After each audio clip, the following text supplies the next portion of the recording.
The next recommendation is that you hire infected people. I think that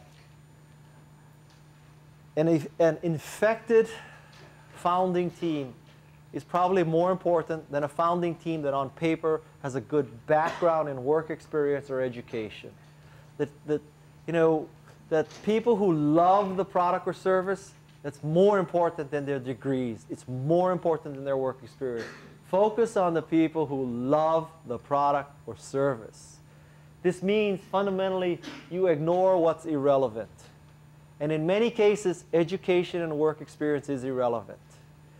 This is completely contrary to what most VCs will tell you. If you have VCs further on into this course, and if you ask them, well, what are you looking for?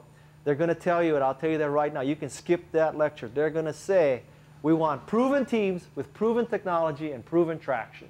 In other words, we want people who have founded Cisco, won a Nobel Prize, and they're doing $50 million in revenue. That's an early stage deal for a VC today. All right? By contrast, Garage is in a different business. We want unproven teams, unproven traction, and unproven technology. It's a completely different world. The irrelevant thing is that, think about what an entrepreneur has to go through. So let's take what might seem very attractive to many venture capitalists. Let's say that on your founding team is someone who was a senior vice president at Microsoft. Most VCs would salivate at the thought. This is a proven executive. This executive has been with Microsoft for 10 years, has helped Microsoft grow, et cetera, et cetera. But if you peel the layers of the onion one level lower, you would see that that executive, during his or her career at Microsoft, had on average a war chest of $50 billion in Microsoft. During that time frame, they had a market share percentage of roughly 95%. During that person's tenure at Microsoft, that person's greatest fear was the antitrust division of the US Department of Justice.